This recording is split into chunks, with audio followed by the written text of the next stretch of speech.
மிரட்டுனா அஞ்சு நடுங்கி கூழை கும்பிடு போடுறதுக்கு அதிமுக நினைச்சீங்களா? இது திமுக. மிரட்டுனா அடங்கி போறவங்க இல்ல, அடக்க நினைக்கிறவங்கள அடங்கி போக வைக்கிறவங்க நாங்க. உங்களால ஒரு நீட் தேர்வைய குற்றச்சாட்டுகளுக்கு இடமளிக்காத வகையில நடத்த தெரியல. நீங்க தமிழ்நாட்டுக்கு அட்வைஸ் பண்றீங்களா?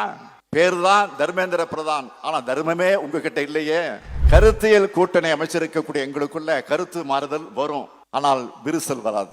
நான் வேதனையோடு சொல்கிறேன், பள்ளி குழந்தைகள் ஆசிரியர்களுக்காக சம்பளம் தர நீல கூட கை வைக்கிற அளவுக்கு கொடூரமானவங்க கையில இந்தியா சிக்கி இருக்கு. நாம எல்லாரும் ஓரணியில் இருக்கோம்னு மற்ற மாநிலங்களுக்கு காட்டணும். அது மூலமா தான் வர இருக்கக்கூடிய ஆபத்தை தடுத்து நிறுத்த நம்மளோட உரிமையை வென்றெடுக்க முடியும். வென்றெடுத்தால் தான் எதிர்காலத்தை பாதுகாக்க முடியும். பிறந்த நாள் விழா மேடை போல இல்ல, வெற்றி விழா மேடை போல இருக்குது. ஆமா, இது வெற்றி விழா மேடை தான். 2019 இருந்து கொள்கை கூட்டணி அமைச்சு வெற்றி பெற்று வரும் நாம 2026 அடைய போகக்கூடிய வெற்றிக்கு தொடக்க விழா மேடை இது.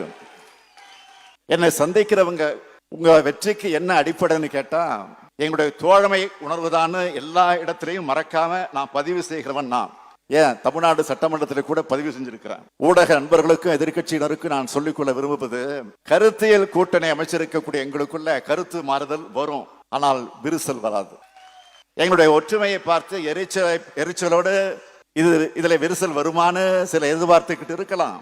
அவங்களுக்கு நான் சொல்லிக்கொள்ள விரும்புவது, உங்களுடைய ஆசையில தான் மண் விடுமை தவிர எங்கள் கூட்டணியில் விரிசல் விழாது.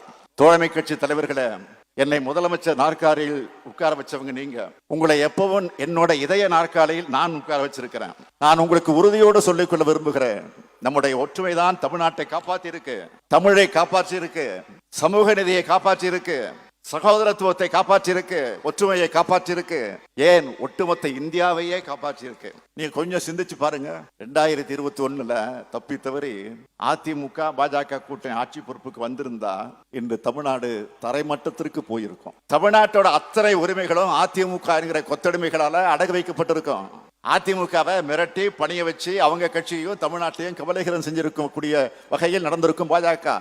இந்த கொடிய சக்திகள்ட்ட இருந்து தமிழ்நாட்டை மீட்க கூட்டணி, நம்ம மதச்சார்பற்ற முற்போக்கு கூட்டணி. இன்றைக்கு இந்தியாவுக்கு வழிகாட்டுகிற கூட்டணியும் நம்ம கூட்டணி தான். தமிழ்நாட்டை மற்ற மாநில மக்கள் எல்லாம் வியந்து பார்க்கிற வகையில திராவிட மாடல் ஆட்சியை சிறப்பா நடத்திக்கிட்டு வரோம். இத ஒன்றிய அரசு பாஜகவால் தாங்கிக் கொள்ள முடியல. நம்ம மாநிலத்துக்கான எந்த நன்மையும் செய்யறது கிடையாது. அப்ப என்ன செய்யறாங்க, என்ன திட்டமிடுறாங்க, எப்படியெல்லாம் தமிழ்நாட்டை வஞ்சிக்கலாம்னு பார்த்து செய்யறாங்க. நீட் தேர்வை திணிச்சாங்க, புயல் வெள்ளம்னு பேரிட்டு வந்தா நிதி கொடுக்கறது இல்ல, இப்படி தொடர்ந்து வஞ்சிக்கிறாங்க. இப்ப சமீபமா தமிழ்நாடு எதனால முன்னிலை இருக்குன்னு பார்த்தவங்க, கல்வியால தான் இவங்க முன்னிலையில் இருக்காங்கன்னு தெரிஞ்சுக்கிட்டு அந்த கல்வியை சீர்குலைக்க தேசிய கல்விக் கொள்கையை திணிச்சா இவங்க கீழே போயிடுவாங்கன்னு நினைச்சாங்க. அத நாம ஏத்துக்கல, அதனால உடனே நிதி தரமாட்டோம் அப்படின்னு சொல்றாங்க.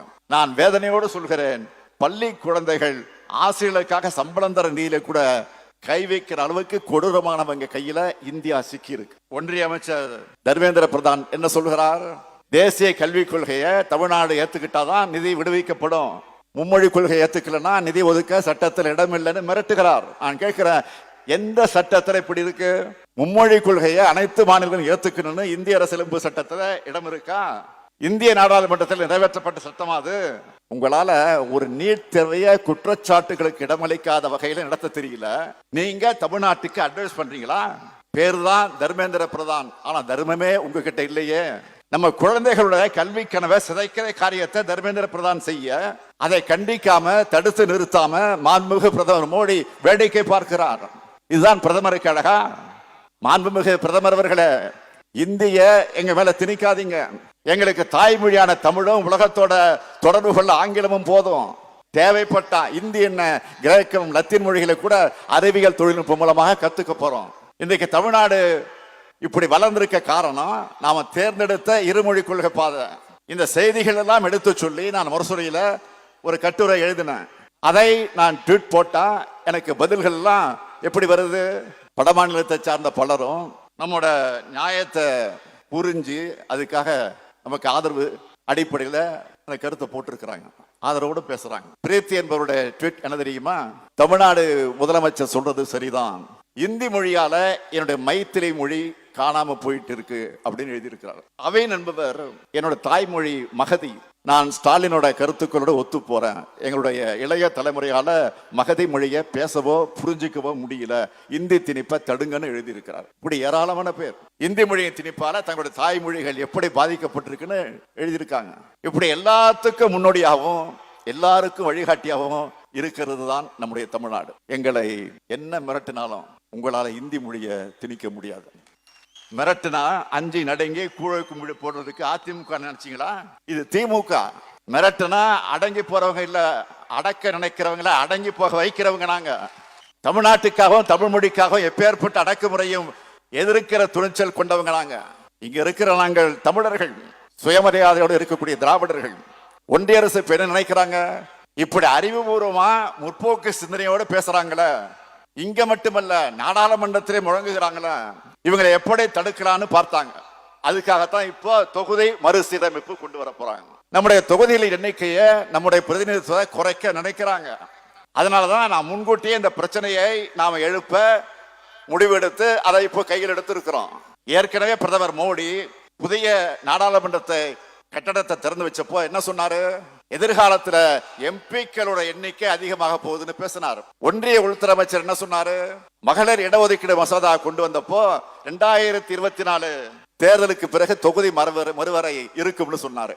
நாம இப்ப கேள்வி எழுப்பின பிறகு இப்ப என்ன சொல்றாங்க? 19 தமிழ்நாட்டுக்கு தொகுதிகள் குறையாதுன்னு சொல்றாங்க. மற்ற மாநிலங்களுக்கு அதிகரிப்பாங்களா? இல்லை, அதிகரிப்பாங்களா இல்லையா தெரியாது. நாங்க கேட்கிற கேள்வி, நாட்டோட வளர்ச்சிக்காக மக்கள் தொகை கட்டுப்படுத்தின மாநிலங்கள் ஏன் பாதிக்கப்படணும்? மற்ற மாநிலங்களுக்கு மக்கள் தொகை அடிப்படையில் அதிகரிக்காதுன்னு ஏன் சொல்ல மாட்டேங்கிறீங்க? முன்னாள் பிரதமர் நேரு அவர்களும் திரு வாஜ்பாய் அவர்களும் உறுதி கொடுத்த மாதிரி பிரதமர் மோடி அவர்கள் ஏன் உறுதி கொடுக்க மாட்டேங்கிறார்? மாண்புமிகு பிரதமர் அவர்களே, எங்களுக்கு எழுத்துப்பூர்வமா உறுதி கொடுங்க. இப்ப இருக்கிற மக்கள் தொகை அடிப்படையில் தொகுதி மறுசீரமைப்பு மேற்கொள்ளப்படாது. 1971 மக்கள் தொகை அடிப்படையில் தமிழ்நாட்டுக்குரிய பிரதிநிதித்துவம் கிடைக்கும், தமிழ்நாட்டுக்கு எந்த பாதிப்பும் ஏற்படாதுன்னு உறுதி கொடுங்க. இன்னைக்கு தமிழ்நாடு எழுப்பியிருக்கக்கூடிய இந்த உரிமை குரலை தெலுங்கானா, கர்நாடகா எதிரொலிச்சிட்டு இருக்காங்க. அவங்களுக்கு என்னுடைய நன்றி. மற்ற மாநிலங்களும் நியாயத்துக்காக உரிமைக்காகவும் குரல் கொடுக்கணும்னு நான் கேட்டுக்கிறேன். இந்த கூட்டத்தின் வாயிலாக இன்னைக்கு நாம விழிப்போடு இருந்து நம்மளோட உரிமைகளை பாதுகாக்கலன்னா எதிர்காலத்துல இனி ஒருபோதும் தமிழர்களுடைய கையில அதிகாரம் வராது, தமிழர்களுடைய சொல்லுக்கு மரியாதையே இருக்காது. அதனாலதான் காலையில நான் வீடியோவில் வெளியிட்ட ஒரு செய்தியை பார்த்திருப்பீங்க. வீடியோவாக வெளியிட்ட செய்தியை உடன்பிறப்புகள் எல்லாம் இந்த செய்தியை எல்லாருக்கும் எடுத்துக்கிட்டு போகணும்னு கேட்டிருக்கிறேன். இங்க கூட்டணி கட்சியினர் எல்லாரும் வந்திருக்கீங்க. நீங்க இது சம்பந்தமா தொடர்ந்து கூட்டம் போட்டு பேசி இது பற்றிய விழிப்புணர்வை கடைகோடை மனிதருக்கு கொண்டு சேர்க்கணும். மார்ச் 5 அனைத்து கட்சி கூட்டத்திற்கு நான் அழைப்பு விடுத்திருக்கிறேன். அதுல கட்சி பாகுபாடு இல்லாம எல்லாரும் கலந்துக்கணும். பிரதான எதிர்கட்சி அதிமுக கலந்து கொள்ளும் என்ற செய்தி வந்திருக்கு, மகிழ்ச்சி. சில கலந்துக்க மாட்டோம்னு சொல்லி இருக்கிறாங்க. நான் அவங்களுக்கு சொல்லிக்கொள்ள விரும்புவது, இன்னைக்கு பாஜகவை மகிழ்விக்க நீங்க பண்ற அரசியல் சூழல்ல தமிழ்நாட்டுக்கு தீங்குதான் ஏற்படும். பாஜகவை நம்பி போனவங்க அவங்களுடைய தேவை தீர்ந்த உடனே மற்ற மாநிலங்கள் என்ன ஆனாங்களும் நீங்களே சிந்திச்சு பாருங்க. அது மட்டுமல்ல, தமிழ்நாட்டில் இருக்கிற பாஜகவினருக்கு சேர்த்து நான் சொல்லிக்கொள்ள விரும்புவது, இந்த விவகாரத்துல தமிழ்நாட்டுக்கு துணையா நில்லுங்க.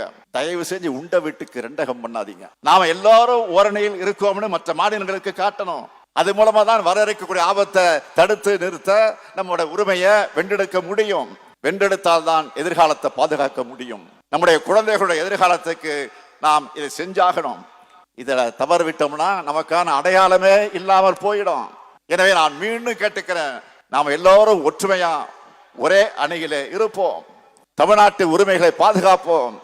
தமிழ்நாடு போராடும், தமிழ்நாடு வெல்லும். நன்றி, வணக்கம்.